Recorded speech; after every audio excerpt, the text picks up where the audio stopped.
si Ramil Madriaga, number one sa witness list ng defense si Ramil Madriaga. So kahit hindi ipatawag ng prosecution, pwedeng ipatawag siya ng depensa. Attorney, kahapon nga ay naghain po kayo. Second, no, na perjury complaint laban nga dito kay Ramil Madriaga. Itong sinasabing self-confessed bagman daw ng VP Sara Duterte. Ano hong kaibahan po nito doon sa unang perjury complaint na inihain po ninyo, same pa rin din po sa Taguig City Court? Bale, itong second perjury complaint, ang focus nito ay yung supplemental affidavit ni Ramil Madriaga na in-execute niya noong Abril of this year. Ang kinaibahan nito doon sa first perjury complaint, ang focus naman nun ay yung first affidavit niya executed in November. So kung matatandaan nyo, humarap si Ramil Madriaga sa House Justice Committee noong Abril para dito sa impeachment hearings laban kay VP Sara, at dito niya binasa itong supplemental affidavit. So yung second perjury complaint, ang topic niya or ang tinutukoy niya ay itong mga kasinungalingan ni Madriaga sa supplemental affidavit niya.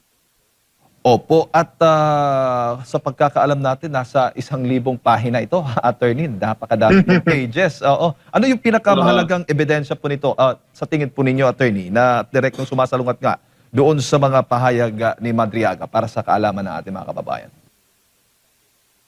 Opo, kasi kung matatandaan nyo, yung first perjury complaint, ay yung first Madriaga affidavit, sinabi niya nga na bagman siya, sinabi niya na may delivery siya ng confidential funds kung saan-saan, pero wala masyadong detalye. Itong supplemental affidavit, linagyan niya ng detalye. So dahil nagbigay na siya ng detalye, na isa-isa natin tong mga detalye para pasinungalingan ang mga ito. So ang mahalagang, ang pinaka-critical, kasi halos lahat ng sinabi niya kasinungalingan is yung allegation niya na nag-deliver daw siya ng limpak-limpak na pera, 30 to 35 million per bag in confidential funds sa 3 location. So ang unang sabi niya is nag-deliver daw siya ng isang bag sa Cabuyao, Laguna para sa isang Laguna politician. Ang napakita natin dito sa complaint affidavit ay hindi po ito totoo, kasi ang sabi niya, ang meeting place daw nila nitong Laguna politician na ito for the drop-off ng pera ay sa Cabuyao, Laguna, sa loob ng industrial park, kung saan tanaw niya daw ang isang SNR shopping mall. So napasinungalingan natin to dahil nakakuha tayo ng certification mula sa SNR na walang SNR establishment sa Cabuyao, Laguna. Ang pinakamalapit ay ang SNR Nuvali, which is hindi mo matatanaw mula sa industrial park ng Cabuyao, Laguna. So doon pa lang makikita mong nagsisinungaling siya dahil sa affidavit niya, sinabi niya, nung nasa meeting place, tanaw na tanaw niya daw yung SNR establishment. So yun yung unang nagpapatunay na nagsisinungaling siya tungkol dun sa delivery na yun. Yung second delivery niya naman, sabi niya sa Nomo Basho, sa Tomas Morato, dumating daw siya doon kasama yung iba pang bagmen di umano ng midnight December 21, 2022. Napasinungalingan natin yan kasi nung araw na yon, nung mga oras na yon, midnight ng December 21, nagkataon na yung Nomo Basho was closed for a private Christmas party. So, nag-testify yung may-ari ng Nomo Basho, pati yung tao na nag-book or nag-book ng Nomo Basho for the private event, na unang-una wala si Attorney Reynold Monsayak doon na sinasabing kinita ni Madriaga doon sa Nomo Basho. At pangalawa, wala silang nakitang hindi nila imbitado na tao doon sa Nomo Basho. Napakaliit kasi noon eh. So kung may pumasok na 2 lalaki na may dalang malaking bag na may lamang pera, talagang mapapansin nila yon. At buong gabi hanggang umaga sila nandun at sinabi nilang walang Madriagang dumating doon. Tapos yung pangatlong delivery naman, sabi ni Madriaga sa Office of the Ombudsman para kay Attorney Ryan Kilala at pati kay Ombudsman Sammy Martires, ang napatunayan natin doon is highly improbable ito. Bakit? Kasi si Ramil Madriaga at si Attorney Ryan Kilala ay matalik na magkaibigan. Ngayon, dahil magkaibigan sila, malapit silang magkaibigan, highly improbable na maghahatid siya ng pera sa Office of the Ombudsman dahil alam ni Madriaga kung saan nakatira si Attorney Kilala, at maraming beses na siya nakapunta doon. So madali silang mag-deliver doon sa bahay na yon or kung mag-arrange ng ibang private location with the Attorney Kilala instead na dito sa Office of the Ombudsman kung saan ang daming tao. Di ba? At pangalawa, very highly improbable because naka-work from home po si Attorney Ryan Kilala noong December 21 na sinasabing date of delivery at buong December 2022. So bakit po magpapadeliver ng pera doon kung naka-work from home si Attorney Kilala ng buong buwan na yon? At nakausap din po natin si Justice Martires, si Ombudsman Martires, and apparently nasa ibang bansa po siya nung araw na yun, December 21, 2022. So highly improbable talaga, if not impossible, itong mga paratang ni Madriaga. Po. At para rin mas malinaw po sa mga kababayan po natin, attorney, isa-isahin po natin, itong si Ramil Madriaga ay hindi po talaga empleyado nor nagtrabaho sa Office of the Vice President or kay Vice President Sara Duterte at hindi po siya intel officer or security officer man ng pangalawang Pangulo at tagahatid ng mga cash na umano'y, yun nga, yung ng mga aligasyon na kumakalat dito nga sa kaso o sa issue ng Vice President, attorney. Opo, dito sa second complaint, second perjury complaint, napatunayan po natin yan ng husto. Yung testimony po ni Vice President Sara Duterte na nagsasabing wala akong personal or professional na ugnayan dyan kay Madriaga, at naging campaign supporter lang siya. Isa sa maraming campaign supporter noong 2022 national elections. At ang testimonya ni VP Sara, suportado yan ng 12 corroborating witnesses at government certifications na nagpapatunay na hindi kailanman nagtrabaho si Ramil Madriaga para kay Vice President Sara man or kay PRRD. Tapos ang kasama sa mga tumistigo para pasinungalingan itong claim ni Madriaga na nagtrabaho daw siya kay VP Sara, kasama na si Attorney Ryan Kilala na naging kaibigan niyang matalik nitong si Ramil Madriaga. Ang testimonya niya is imposibleng magkakilala si VP Sara at si Ramil Madriaga kasi para lang makipag-virtual meeting noong kampanya, kailangan dumaan ni Ramil Madriaga kay Attorney Kilala para humingi ng audience kay VP Sara. So doon pa lang makikita mong nagsisinungaling na siya kasi sabi niya mula 2018 pa lang ay malapit na silang nagtatrabaho malapit na siyang katiwala ni VP Sara. Tapos tumistigo din itong si Jonathan Madrona, isang personal assistant / executive assistant ni VP Sara mula pa noong 2006. At si Mr. Madrona, kasama yan ni VP Sara sa lahat ng lakad niya at tumutulong mag-organisa ng schedule niya at sinabi niya sa isang affidavit na kailanman hindi niya nakilala tong si Madriaga at kung totoo yung sinasabi niyang malapit siyang katrabaho ni VP Sara, di sana nakilala na siya ni Mr. Madrona or narinig man lang ang pangalan pero hindi po nangyari yun. Opo. At ngayong dinidinig ang confidential funds issue dyan po sa impeachment trial, attorney, may direktang epekto ba ito doon sa isinasagawang pagdinig? Kung direkta, wala naman kasi hindi naman mapipigilan ng isang perjury complaint na tumistigo si Mr. Madriaga dito sa impeachment. Pero sabi ko nga, gusto yun ng depensa na ipresenta itong si Madriaga dahil alam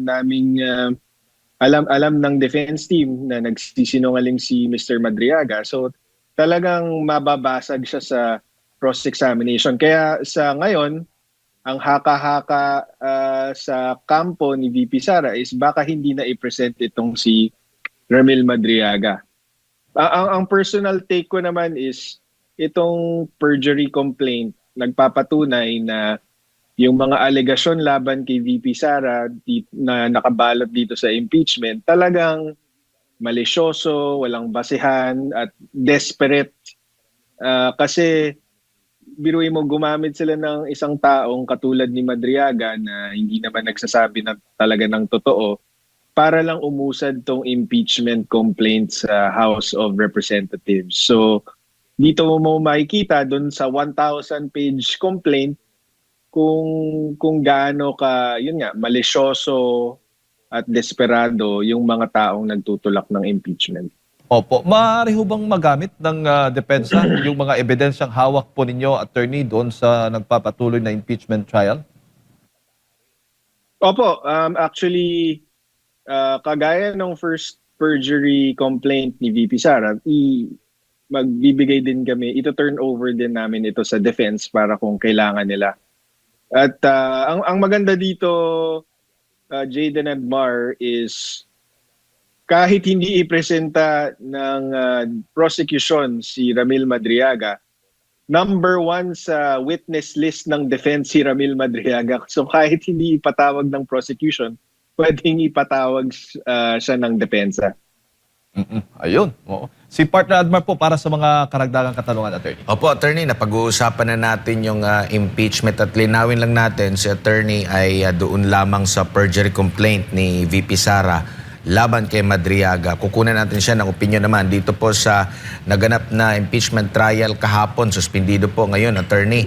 Pero ano po ang nakita ninyo doon po sa iprenisenta na witness ng prosecution na tinagurian ng hostile witness po?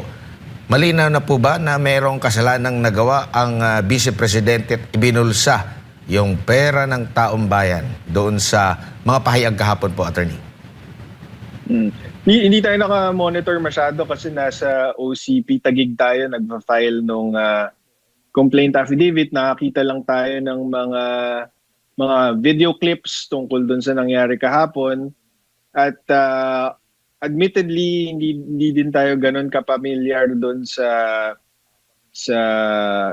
topic na ito. Ang sa akin lang, base dun sa alam ko, special disbursement officer kasi itong si Gina Acosta.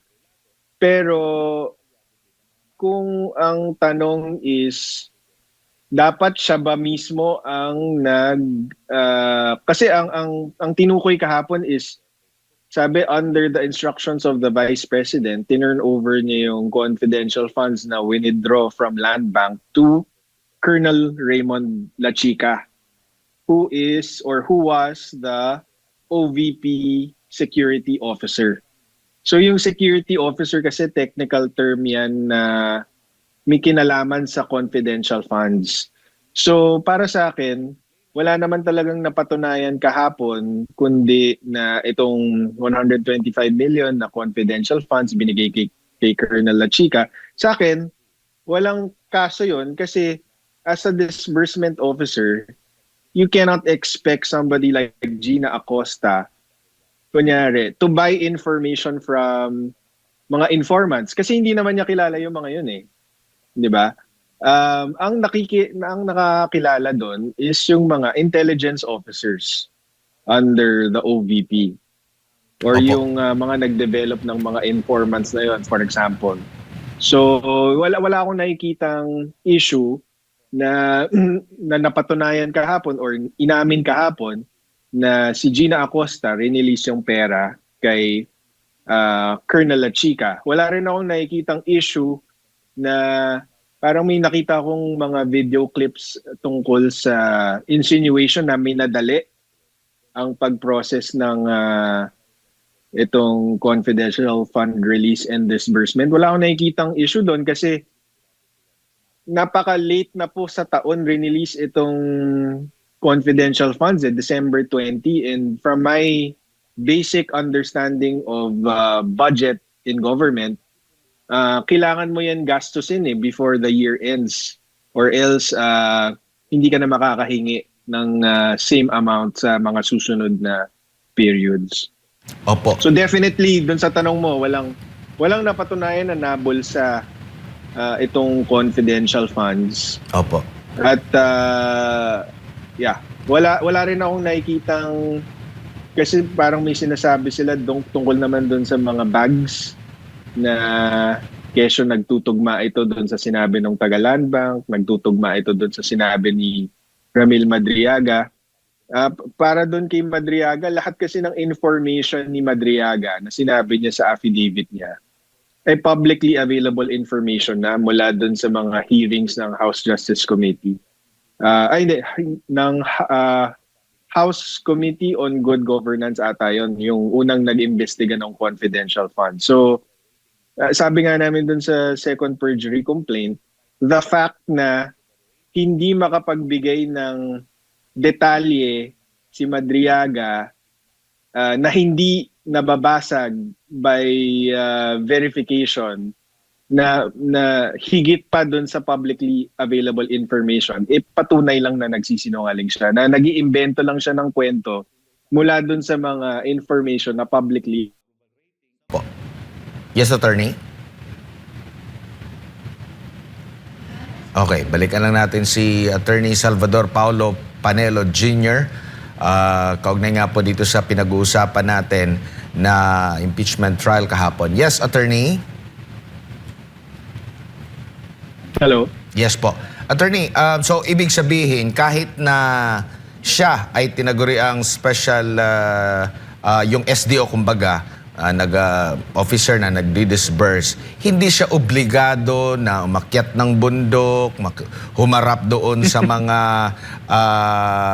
magiging pagkukunan ng mga impormasyon.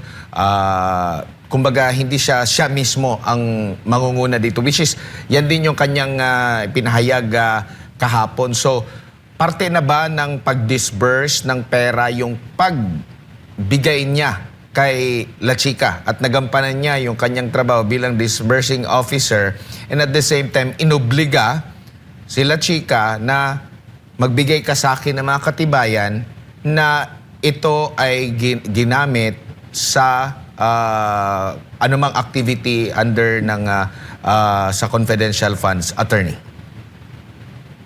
Tama.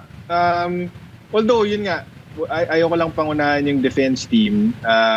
Abangan natin yung cross-examination ng defense kay Miss Gina Acosta. Pero yun ang pagkakaintindi ko. Kasi itong si Gina Acosta, wala naman yung training sa, yun nga, parang intelligence operation. So, impractical to have a disbursement officer na kailangan yung kada bili ng information sa informant, siya din ang magbibigay. Na ako, parang for practical purposes, kailangan ibigay ang tungkulin na yan dun sa mga intelligence officers na may training na mag-develop ng informant, may training sa pakikitungo sa mga informant para bumili ng impormasyon. Hindi para sa isang government employee katulad ni Gina Acosta. Doon naman po sa pag-audit ng COA ICFAO, nakikita niyo po ba na may kakulangan sa kasanayan yung mga auditor ng COA pagdating po sa paano ba ang pagtrato sa pag-audit dito po sa mga confidential? Hindi tayo masyadong familiar dyan dun sa kung ano yung ginawa nilang pag-audit dito sa confidential funds. Pero yun nga, ang nabasa ko, ang napanood ko tungkol dyan is mukhang hindi nabigyan ng tamang due process itong OVP dahil sa pagkarinig ko ay nag-issue na agad ng notice of disallowance without giving the OVP the opportunity to respond or to defend itself. And critical yan kasi may mga kaso sa Supreme Court na nagsasabi na ang confidential funds or kahit ang anong pagwaldas ng pera ng gobyerno, hindi yan necessarily, may mga pagkakataon na hindi yan, kung hindi man sumunod ng eksaktong-eksakto dun sa government rules, hindi yan necessarily in bad faith or hindi necessarily ibig sabihin may pagnanakaw na.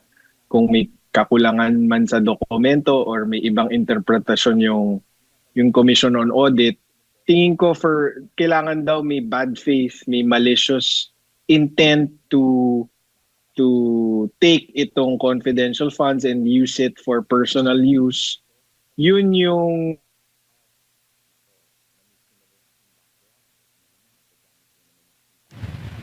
Opo, attorney. Ope. Ayusin lang natin yung signal ng ating komunikasyon po mga kapartner. Kasama natin si Attorney Salvador Panel. Attorney, yes po, ipagpatuloy niyo po, attorney. sorry, oo. Hindi ko alam kung narinig pero sa Supreme Court kasi ang sabi nila sa mga desisyon involving itong use of government funds is kapag merong umabot na COA case sa Supreme Court at meron ngang unaccounted for funds or funds na hindi kompleto yung dokumento, hindi ibig sabihin automatiko na ninakaw ang pera or kailangan ipag-utos na ibalik ang pera. 'Di ba? Kailangan ipakita ng Commission on Audit na may bad faith, may malicious intent or talagang kinuha itong pera na to at ginamit for personal use.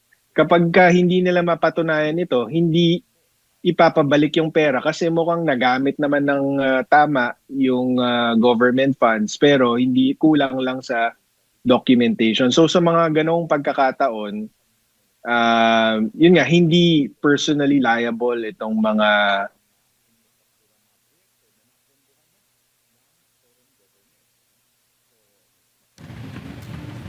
Yes po. Attorney? Okay, meron tayong isang itatanong pa sana kay attorney. Okay, attorney, bilang panghuli na lamang po kasi medyo pumapangit yung signal po natin na sa Zoom. Hingin ko lang po ang inyo pong opinion.